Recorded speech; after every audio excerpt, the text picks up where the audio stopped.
So a few years ago, I was asked, some of the people in the Republican Party had spoken to me about it and said, you know, we'd really back you. We'd really like to have you. But see, my district is Henry Waxman's district. So I don't think I'd have a prayer. And he'd use a slogan against me like, would you vote for the woman who killed Bobby Ewing? He would. He would. He absolutely would. Why wouldn't he? Yeah, so I don't think I really have a prayer of ever winning in a district like that. He's very entrenched. And Ari David ran against Henry Waxman last time, right, and lost. Exactly. And I mean, you just, it's something that unfortunately, unless I move somewhere else and establish myself somewhere else. But we would need you. That defeats the purpose. That's why he doesn't lose, and that's why Maxine Waters continues to be there. I realize that. Even though South Central is at 20+% unemployment right now. She's been there for 11 terms. How long has she been there? 11 terms. And it's getting better? Yeah. Yeah, Sounds really. good to me. Wow, Yeah. her people are doing so well? Yeah. I don't think so. It's brainwashing, isn't it? It's what's the word when you get kidnapped? The Patty Hearst thing. What's the name of that? Oh, the syndrome. Stockholm syndrome. It's what it seems like. That's what it is. That they all, or even I've said this before. It's almost like a new kind of slavery. It is. They hold the key, but they believe their masters keep telling them, "We have to take care of you. You can't do this on your own." Isn't that a sad thing? That people they keep perpetuating this dependency. Mm-hmm.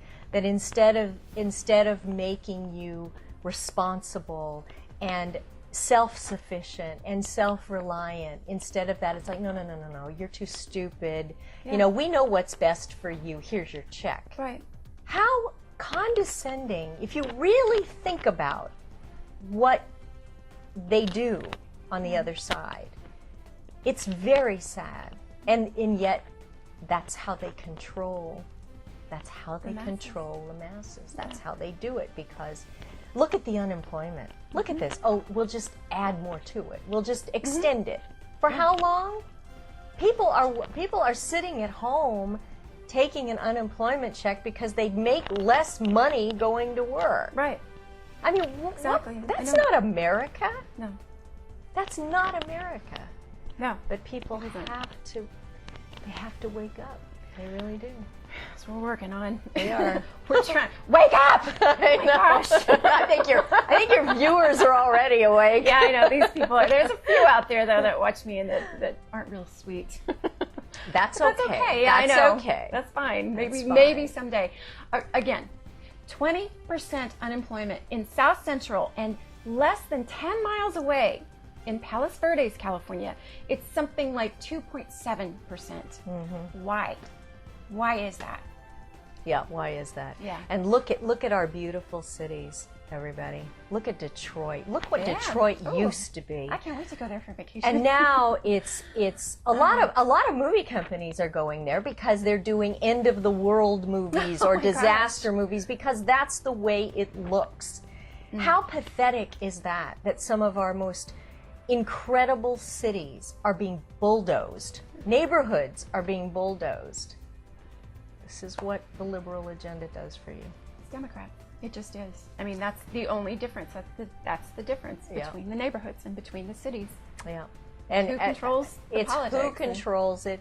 And I go back again. There are Democrats in Congress who do want to do the right thing. There are.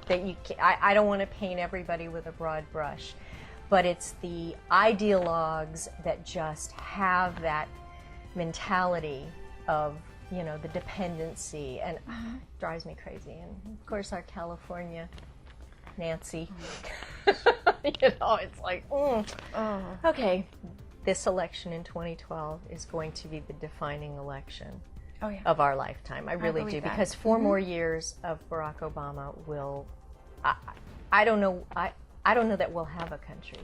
I don't think so either. After that. Yeah. I really don't. And I think at this point, people have to really fight. Yeah. Because they will. Yeah. They will. Oh, yeah. If they've got $1 billion, they're doing it right today. I know. They're not waiting. That's why we're being called racist every single day. That's right. This is not accidental. It's not. This is on purpose. why we're being attacked every single day. And we don't need to fight like them, but we gotta fight. We have to. Yeah. We have to. We don't have to resort. Can't wait for the elections like a couple of months before. No, and we don't need to resort to name calling like they do. We don't. We don't need to do that. We have more class than that. But the point is, we do have to fight back. Yeah. We do have to stand up. And if they get in our face, we get in their face. Yeah. And that's just the way it is. I'm not afraid. I'm not either. Go ahead. I'm not either. Ready? Bring it on. I know, bring it. Whatever. I used to be scared. I'm not anymore. Not anymore. I don't care. We need everybody. But it's because, you know why I'm not afraid to fight liberals anymore? Because I am what you said before. I read, I educate myself. I know. You know the issues. I read both sides. Exactly. I read Huffington Post. Exactly. I read Political. Yep. I know both sides, and I know the difference. Yep. And another thing Bill Whittle talked about, he said, there's the truth and there are opinions.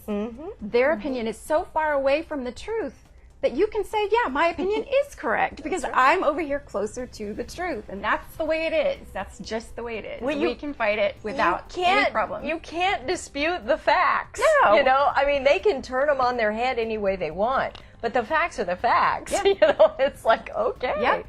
Yeah. Yeah. I know. Well, crazy.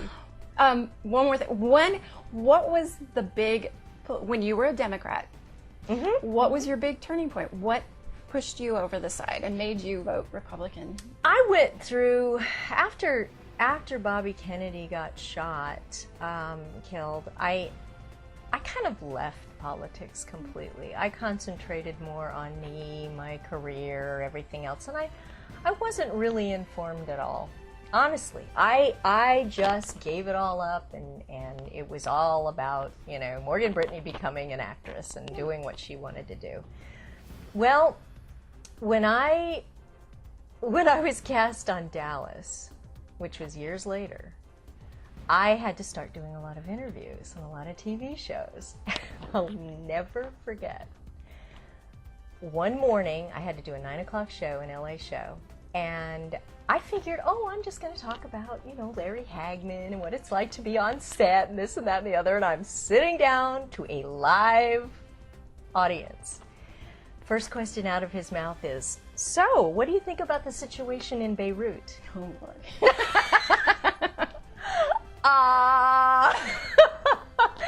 I did not have a clue what he was talking about.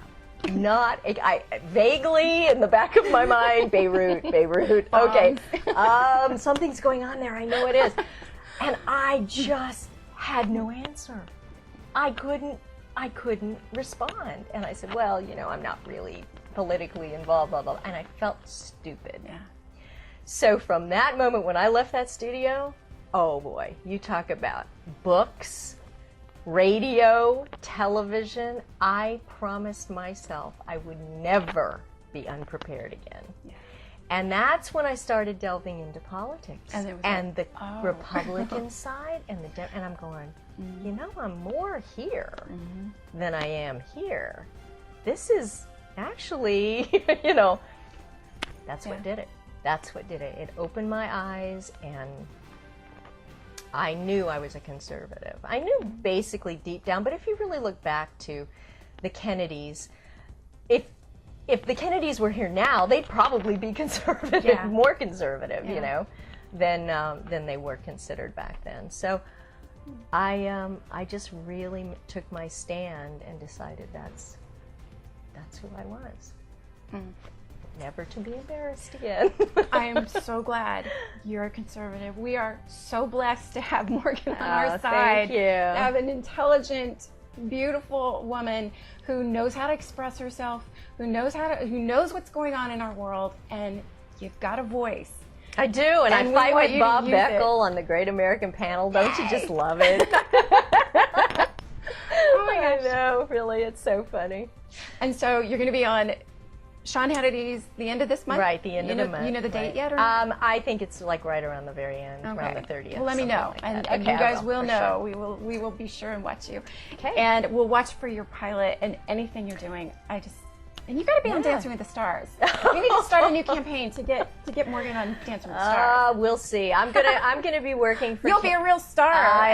It'll be fun. It would be fun. I'm gonna be backing candidates though, and getting out and doing fundraising for people, and really, getting the word out, going around the country, pumping people up, getting people excited, getting people to get a more positive outlook that we can do this, that we can do this, get involved.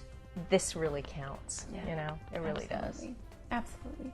Okay. Thank you so much. Thank you. She's so amazing. And oh my gosh, and seeing her in real life, you don't know what pretty is. Oh, you're so sweet. You played Vivian Lee twice. Three times. Three times. Three times, actually. 3 times in different movies. Yeah. And she is as beautiful as she's ever been since Thank even as a you. little child. It's hard to, it's like, just want to, she has no pores. None. So, anyway. You're so sweet. Thank you. I paid her to say that. No, no. That's it for today, you guys. Thank you so much for watching. Until next time, I'm Ann-Marie Murrell and Morgan Brittany Brittany with Patriot Update saying, stay safe and keep the faith. That's right.